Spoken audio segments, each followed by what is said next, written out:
Hello, everybody. My name is Eric Jones. I'm a social studies teacher in Iowa.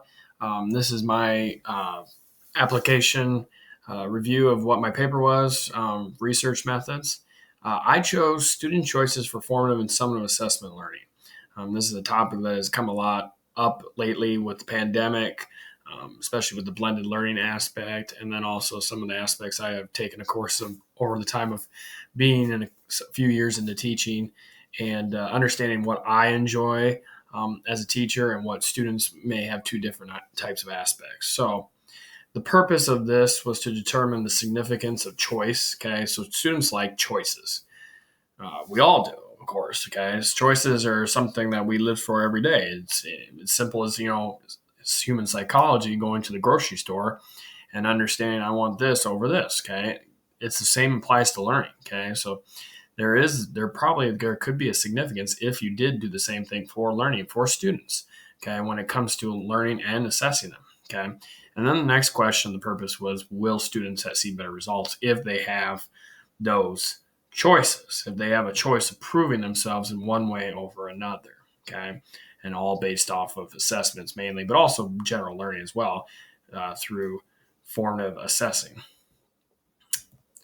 So my problem statement was pretty just in some ways that students, guys, um, tend to see varying scores. Okay, when it comes to mandated exams, or you could say rote memorization exams, when they don't have a choice. Okay, so it could be from a multiple choice that just asks straight up down the line questions that you will see from the learning.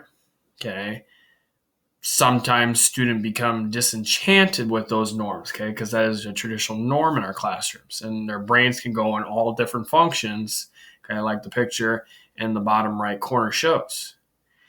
Now, what can we do to change that? What can we do to make sure that they have an opportunity to learn and also gain further knowledge past the classroom?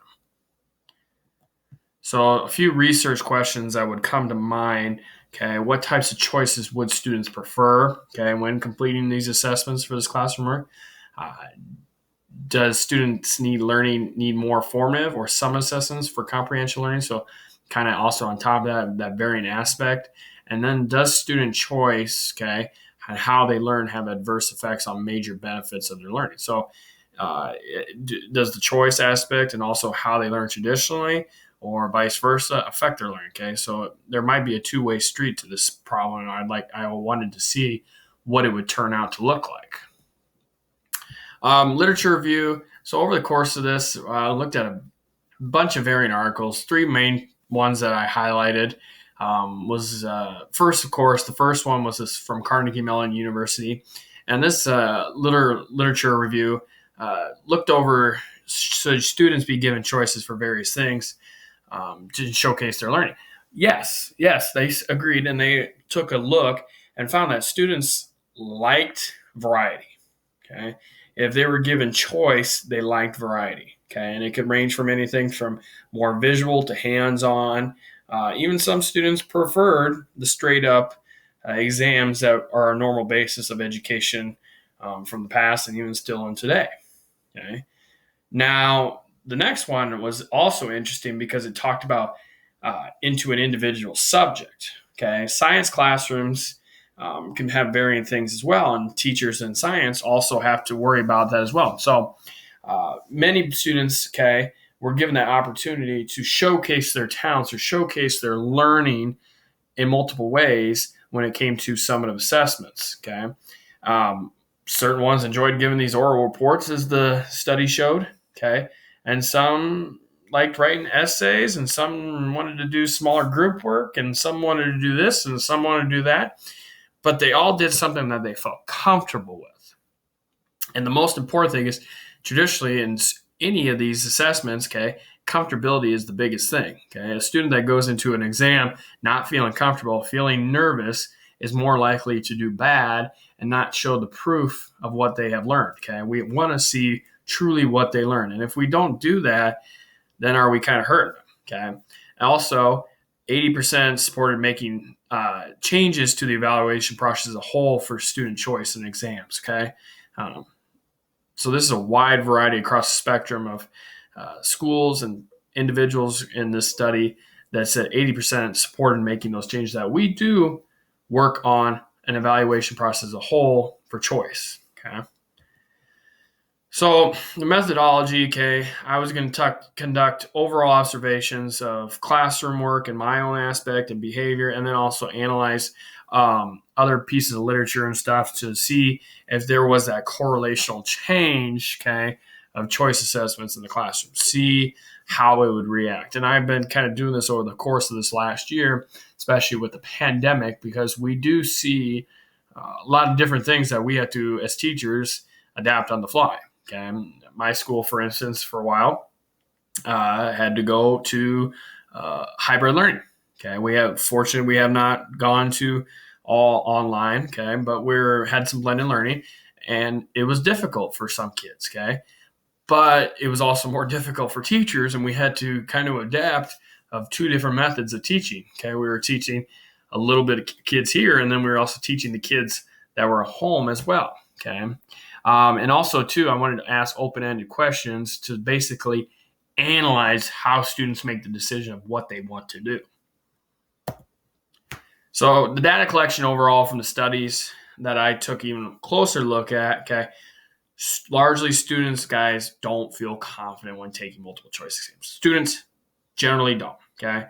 They want to be open to that choice. They would prefer to do something more hands-on or visual or something to demonstrate their knowledge and their learning for the assessment process over exams. And I can hear that too, because I am a person that really doesn't care for certain mandated exams. Okay. It's even evident today or the other day when some of my students took the ACT and they weren't feeling confident, but they're smart kids. Okay. But if they have a bad score, it's probably related to more of their nerves than largely showing what they know. Okay. There also needs to be a balance, okay, in the Morris article. Okay, Morris basically says that there needs to be that balance to develop a range of life skills. So, yes, you need to have choice, okay, but it needs to have a little targeted manner. Okay, it can't just be throwing this and throwing that and throwing this. You need to have targeted measures for that concept that you were trying to teach to and also that you're trying to assess to. Okay, so one particular way of giving that assessment method probably wouldn't work for certain things. Okay. So you just can't be a teacher that just throws stuff just to throw stuff. Okay. We could all do that, but that's not a true teacher. Okay. And it is also very interesting in the Pretorius article, students felt that their final grade represented their understanding of the content when they had choice. Okay. When they had choice, because they were able to basically equally distribute their thoughts and their ideas and showcase it more than that rote memorization, okay? And that is probably the most essential thing that I took away from a lot of this data, okay? So the analysis of all this, okay, students generally feel nervous and anxious when you take multiple choice exams. It's a common fact, okay? I guarantee you tomorrow, if you give a test and I'm giving a test tomorrow for my students, they will feel nervous, okay? They're worried. Now, students like to learn in different ways, okay? Major impact on how they function and how they retain information for years to come, okay? Some students are visual, some are hands-on, some are straight in the book and all that stuff and just don't want to have anything else to mess with, okay? But we have to target our learning and our assessing to their ideas, and also giving them choice gives them a sense of hope and purpose of when they are working on their assessments and their learning as well. Students, okay, are given choice often felt challenged, okay, and would make them think outside the box, okay. Sometimes they might have to pick something they don't want, okay, but it also forces them to think outside the box and try something new, okay. Instead of giving them a straight option of doing a test or this or that, they might have to do a graphic or a visual or something of that nature that might not be them, okay, but it's going to force them to go a little bit farther. Future action plan, okay. Basically, I just wanted to identify student interests and preferences for many other things, build up those resources so I can data collect. More of my data collection in this example is, assessing assessment scores on different things. And I have done this in the past with a few things lately during this current pandemic that shows students are more likely to succeed in other in things where there is a variety. Okay. Also, you want to understand what students' preferences are. You want to understand the benefit of choice and change. And also, I wanted to interpret if there were new ways to create new resources for assessments and learning. Okay. And there's going to be restraining factors and there's going to be driving forces. Driving forces is change, preference, students wanting to have that choice. Okay. But the restraining factors are there is leadership that might be apprehensive to certain things. Okay. A lot of leadership in my district is very old school. Okay. But the new thoughts are coming in, especially with what we're in now, and it's forcing them to think beyond that barrier, okay, and go a little bit farther. And they are also commonly accepting and seeing that students have that light bulb that goes over their head now. Okay. Potential evaluation data sources, guys, for future action plan. Okay. Main idea is to collect and analyze and apply it to any scenarios that are seen in my classroom. Okay. I want to take any information I have and just throw it back in my classroom. It never hurts. Okay. You can always pull it back out, but it's good to throw back in. Evaluate, okay, which choices are gain more benefit for those results. Okay. So something might have a little bit more grit than the other thing. Okay. And then also variety will be taken into consideration. Understand students will need to see some norms. Okay. They can't have too much variety. Okay. But they need to still have some norms. Otherwise, it might throw them off a little bit. But choice is still an essential thing. Okay. Overall, guys, in this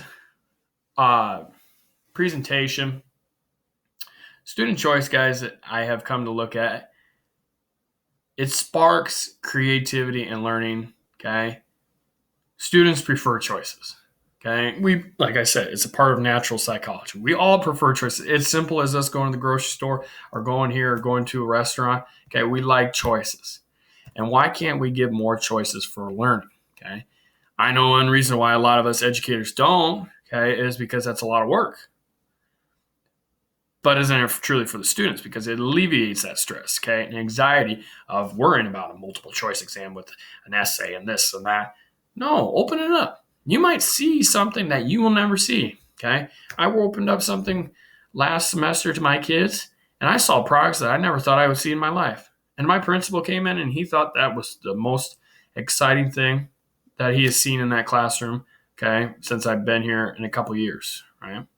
Also allows for freedom to showcase your knowledge, okay? Students might excel in something else than others, but it allows them to go beyond the classroom, okay? And most importantly, guys, this is the best thing for student learning, okay? If you give them that choice, they might take that a little more to heart than being force-fed something else, okay?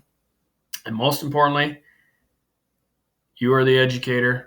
It is time for you as an individual to do more for your students and give them that opportunity. It's going to be tough. It's going to be hard. But once you lay that background, okay, and get that base work done, it's smooth sailing there. And students will appreciate it, and they will always remember those things. I still have students that always remember certain things in my classroom. And one day when they're out in the real world, they'll always remember that project or that little this or that, okay, or that option to do that article or do that poster or do that newspaper article on a fictitious story, okay? Students will enjoy that, and they will always remember that. Trust me, I remember stuff from high school as well. Okay. These are my references, and if you have any further questions, you can always holler. Thanks, and have a great rest of your term and a great rest of your school year.